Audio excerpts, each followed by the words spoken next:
The day has come. We are finally going to be getting the train up to Glasgow. That'll be the 1:37 climate train from Euston Station.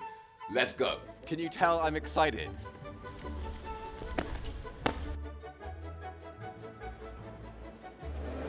We are trying to find our way onto the climate train, which apparently is at 1:27.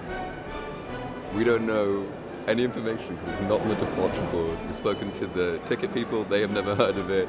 Any attendants looking pretty blank-faced, but we will do our level best to get there. So we'll see. If we make it, we make it. If we don't, we don't. Either way, we're going to Glasgow.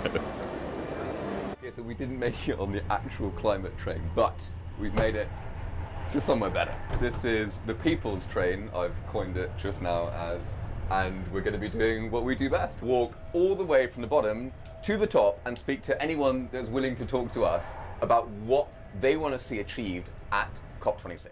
Obviously we want to see more sustainable travel and actual people promising to invest, for example, in high-speed rail, because that would be a major thing to fix, which would make trains so much more attractive compared to flying. But in general, what I really want to hope is that it's not going to be a show of only the biggest and the rich countries, but also it's a very inclusive event. I think that the public sector or the private sector and people are going to start overachieving what government expects us to achieve.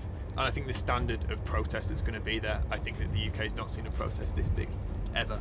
We need to tax more, the big corporation, and have them a big sway in the way people, look at the future. The most important thing is that we have the NDCs ready, and to an extent that is sufficient for enough climate action to achieve the 1.5 degree limit, which will be hard, I guess, but it should be doable with sufficient action from the countries and the leaders.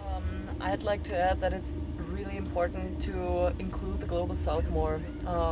Those countries left behind, those vulnerable countries that get forgotten all the time, that sense all the output from climate change already but have no contribution to it, and so I really hope that this will play a more important role in COP26. And what's your name, sir? I'm Nick.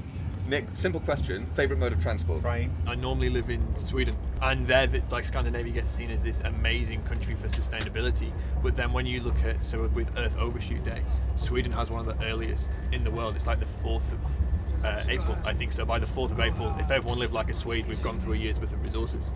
And I mean, just to challenge you a little bit about, hope versus expectation, what do you think? I mean, this is the 26th time we're doing this. Are we going to be 26th time lucky? This is a moment of truth where we will see if countries are going to step up their game or not. Get a grip and be honest. Be honest with everyone about what this means and what your commitments are, because it's too late to greenwash. So it's really important for us to feel empathy for the other countries and understand that their problems are also our problems. Are you the train conductor? I'm the train manager. We don't have conductors. We haven't had conductors really? for 20 odd years. Oh, I'm out of my depth then. Ticket, please. Do you want my hat? No. If you had the chance to ask Boris Johnson one thing, what would it be, Nick? On a national level, I'd just like more funding from the government for homes to be insulated and, electric cars. Absolutely. Really. Investment in renewable energy and that kind of infrastructure. It's crucial. Okay, we have made our way to the end of the train, where we've got one carriage left. First class.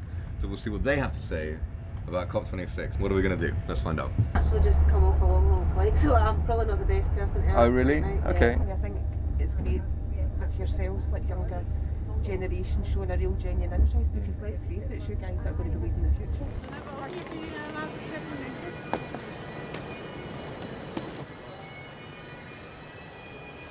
We have arrived. We've got off the climate train, made it to Glasgow Station. We're going to talk to a couple more people here, and then call it a night, wrap it up, ready for tomorrow. I can't quite believe what I'm hearing from Mr. Dick Von Elk. You walked from Holland to Glasgow. Yeah. We cannot afford to talk much longer because the changes are now so severe that if we do not really start what was in Paris said, well, there's no more time. What we expect as grandparents, because we are grandparents for climate from Belgium, is a conference that takes decisions including real actions. No, like Greta Thunberg said, blah blah blah. We won't live it anymore. The big problems that are going to come.